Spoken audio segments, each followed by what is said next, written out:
Hello and welcome back to episode 9 of the Combat Club. My name is Mike Owens, and today I am joined by the Cage Warriors featherweight world champion, Harry Hardwick, who returned his belt, who defends his belt at Cage Warriors 181 later this month. Harry, great to sit down and chat. How are things with you today? I'm good. Training's sort of tapering down a bit.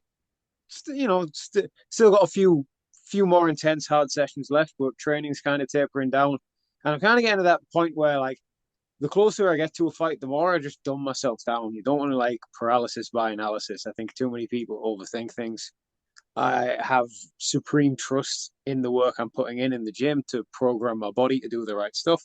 And now I'm just kind of like just going to play Tekken, do the odd training session, go in there, beat this guy up.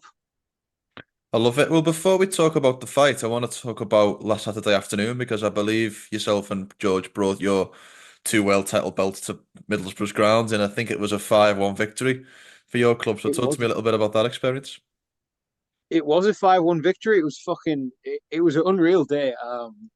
So one of our newer sponsors does the security for the borough grounds, and like as a town, we don't get a whole lot, but we can be quite patriotic. So as soon as he mentioned to them that there's these two lads who are representing Middlesbrough, flying the flag for Middlesbrough and doing well, they were like, oh, yeah, come down. So we got like the hospitality treatment. We got to go in like some of the lounges. Then some ex players like took us around and sort of interviewed us in front of Mm, a load of the people who were like coming and getting buying who bought the swanky tickets. Where they yeah. get the scran and all that beforehand.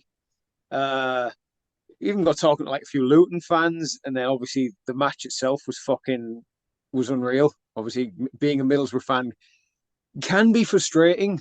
I don't know what it is, but just for like whatever reason, we can play really well and then throw a game away, or we can beat really good teams and then look terrible against really shit teams. But it seems to be coming together. I have trust in Carrick. I genuinely think, he's like what 2, 3 years into being a manager. Like, there's going to be teething problems. There's going to be him figuring his stuff out. But I think things are gelling together now. And up the borough, it was fucking unbelievable day. I love it. I love it. Well, look, it's your return to home for you, and it's as close as we can get to home in many ways in terms of a homecoming fight. I know that Newcastle is a little bit away from Middlesbrough, but relatively speaking, it's a home Yeah. contest. Does fighting at home feel any different or bring out any extra emotions in you? Um, like yes and no. Like there is so you miss about the actual trip of going for a fight. Like me, George, and Leon have had so many just unbelievably fun trips where we've Mm. just gone somewhere else, usually London. One of us has had a scrap. We've had a lot of laughs, and then we've come home. So it'll be a little bit different this time with it not being like really that far afield. Leon being on the same card as me, which is a bit of a trip considering I Mm. remember him coming to the gym as a little 15-year-old kid who'd done some boxing. Um, so there's differences in that, but then last time the atmosphere, the reception, just the energy I could feel during the fight was electric. It was unbelievable. So there is definitely something good about it being this close to home. And obviously Middlesbrough doesn't have an arena, but we do have a stadium. So if Cage Warriors wants to set the record for the most attended UK MMA event ever, I reckon we could do a good job of it at the Riverside.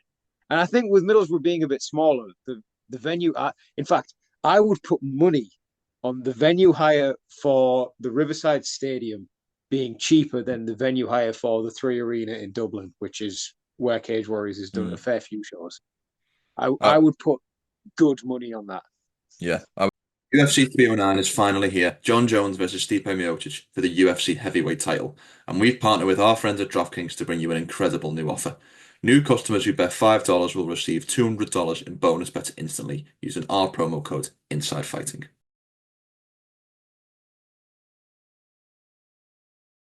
Yeah, I would agree with that too, actually. Look, and also there's two world champions fighting out in Middlesbrough at the moment. From your perspective, going into this first title defense, Has there been a mentality shift, or has anything changed as you prepare for your first title defense as champion? Like, has there been a switch at all? Uh, I don't. I still feel like I've got a lot to prove. I still like, like the belt just is sort of on the floor there. Like Mm, it was great. You go through that phase when you first win it of wearing it all the time and sort of like looking at yourself in the mirror with it on and all that kind of stuff. And then mm, I don't know. It's just that kind of desire to prove yourself comes back quite quickly, and it becomes something else, or you'll like make an excuse for why you don't quite deserve it yet, or something, and you just get back to the sort of grind of it, the process of it. And mm, then there is the other thing. Like I I love being in fight camp. Like, don't get me wrong, the fight and winning the fight is the most important thing, but there is a lot I really like about the structure and the focus of fight camp, the piece of it as well. I think where outside of fight camp, I'm coaching a lot, I'm doing this and doing that, and all those things are quite like overthinky and anxious things. Whereas actually preparing for a fight, overthinking and anxiety are like the enemy. So you just got mm. to leave them by the wayside. So it means I'm just a bit dumber, but I'm a bit happier in fight camp. I love it.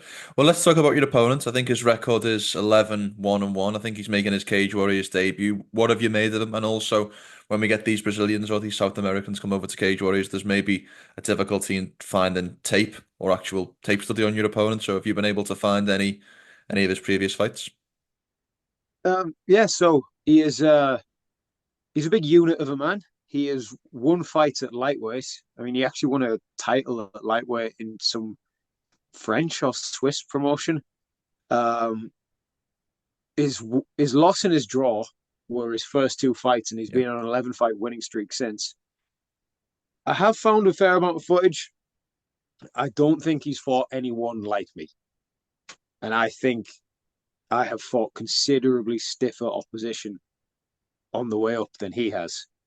Um, that's not to say he's not dangerous. That's not to say he doesn't have skills, but I feel like this is going to be a good showcase for me. He is obviously someone on the UFC's radar. You don't Mm. win 11 fights on the bounce, knocking out eight of them without, a Sean Shelby or a Mick Maynard knowing who you are. If I go out there and I stomp him and I just, I finish this guy, they're going to have to take notice. They won't be able to deny me for long. I just got to keep chopping the tree, and I just got to beat Keweny Lopes. I guess to that point, if you feel like your opponent is on the UFC's radar, do you feel like you're also on the UFC's radar? Um, I don't know. I feel like I always have this thing to prove or this chip on my shoulder that, like, in my head, I'm like, no, they're not looking at me. I've got to do this. I'm always a bit more negative on myself in a lot of those regards. Um, and also there's the fact that for the longest time in Cage Warriors, I didn't finish people. I was winning. I haven't Mm. lost in Cage Warriors, but I wasn't finishing people. And with the sort of current way that the UFC is working at the minute, you do really need to be getting the finishes. Obviously, finish me last two, finish another one, potentially have to finish another one, but they can't deny it. Sooner or later, they can't deny it. Is that something you've been doing differently in these last couple of fights to be able to get in those finishes? Um,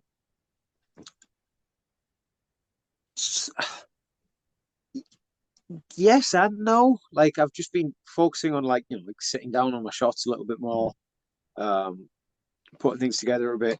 But I just think with the aimable fight, I did pretty much come as close to finishing him as I Yeah. could, and then just I made a few mistakes that allowed him to clinch me and get back into the fight. So there's not letting that happen, and then obviously this fight, and then the last fight, 5 rounders. I've had Okay. a bunch of 3 rounders where I've thought if I had another 2 rounds, I could have got them out there. Yeah. Now I've got those extra 2 rounds, and I'm buzzing about it. I suppose if the UFC or Contender Series call up isn't next, then the fight that most people are talking about in the featherweight division is yourself against Luke Riley, the undefeated start, guy on the come up. I know that you guys are trained together when you've been up here in Next Gen in Liverpool, but is that a fight that you would have interest in the future? Like I wouldn't say no to it, but obviously there is a relationship with Mm, us and Next Gen. Me and Luke have trained together in the past. Like I have now but respect for him. I think where you you can get some people who are in the mixed martial arts scene being a little bit dismissive of some of his skills, and I don't agree with the assessment that some people make. Um, and I think he was unfortunate. I feel like he would have beat that Argentinian geezer on contender series, mm. but it was just an unfortunate circumstance for that. But we're both not stupid. We both know that that would probably be the biggest domestic fight in UK MMA history. Like it would need to be something special for that fight to happen in Cage Warriors. Yeah, Like maybe the Riverside Stadium. Um, Cage Warriors 200 around the corner, but it would need to be something special. And I would probably have a chat with Rimmer about it as well. But like both me and Luke are competitors. We're not going to yeah, turn down a challenge. We're not going to turn down a fight. We we'd go at each other and we'd fight each other in a heartbeat. It's just sort of discussing the other thing. There are other factors of around that course. would need to be discussed, and then there's also the fact that like that fight is worth a lot. Like Yeah.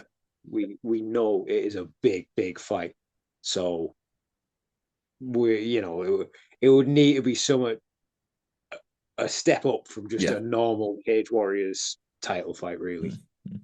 Just wanted to get your thoughts on the world stage as well, because I saw the media piece that the Cage Warriors put out where you saying if Max Holloway fell out of the Ilia Topuria fight, you would step in if the call came. Obviously, the call didn't need to come, and we saw how that Yeah, fight played out. But just your overall reaction to the UFC 308 main event between Ilia Topuria and Max Holloway.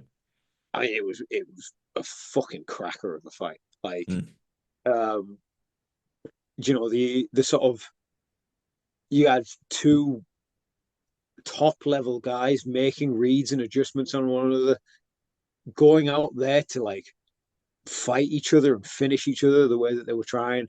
mm. Um, yeah, fucking spectacular. I was about spectacular performance from Topuria, but Max was fighting really well as well. He managed to do a lot of good work with that straight kick to the leg.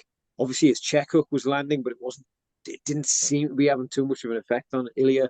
Mm. Um, Ilya just being patient, doing the GSP double leg. Where Little bit of a technical difficulty there, but Harry, we were talking about Ilia Topuria versus Max Holloway and your assessment of the fight. yeah, so that was as good. It was an unbelievable MMA contest. You got like two really high level operators going out trying to finish each other, getting each other's faces, like getting after each other, but still making these adjustments and these reads, these really smart technical decisions. Obviously, Ilya knocking out Max Holloway is fucking spectacular.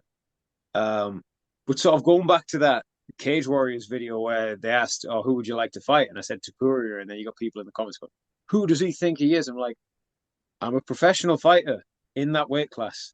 If you're a professional fighter and you're not wanting to fight the UFC champion in your weight class, what are you doing? Mm. Like, what? Like, of course, I'd fucking offer a fight with Topuria. I'd say yes, and I'd go after him and I'd have a fight with him. Like, I don't know. It's just people in comment sections say weird stuff though. Yeah, they do. Well, to that point, as a professional in the featherweight division, when you watch Topuria and watch what he does, is he doing anything differently? Because Ilya keeps saying that he's the next evolution of the sport. So I guess when you look at his game, have you seen an evolution? I mean, I guess you could say he's boxing properly.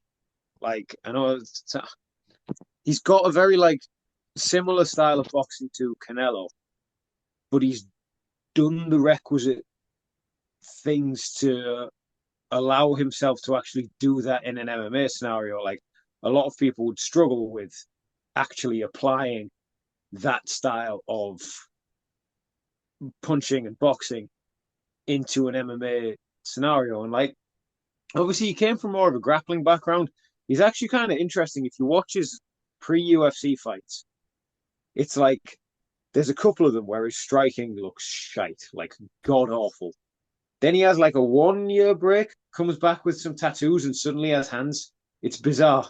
Mm. It's like I don't know if there was some magic in the ink that, but I think one of the things that I think you can point to is the fact that he does his bag work and his pad work properly, like sets his feet, keeps himself in good position, works on good body mechanics and stuff. And I think a lot of the striking, basically, I just don't think people do enough bag work.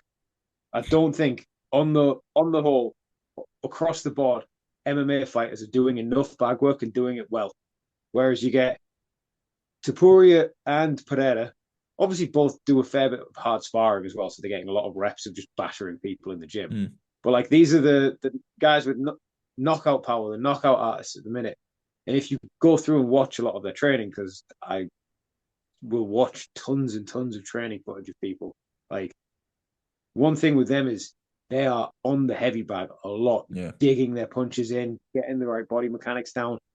Sometimes not necessarily treating the heavy bag as like a workout, treating it as a way of almost like strength training, like they're fucking taking chunks out of the bag with their punches. And I think that is a big difference maker in like just being able to hit and then being able to hit fucking hard. Yeah, 100%. Well, Harry, great to sit down and chat with you today. Even better to see you back in action. Wish you the best. Wish you a safe and safe rest of camp. Best of luck for the next fight. Thank you very much. Appreciate it, man.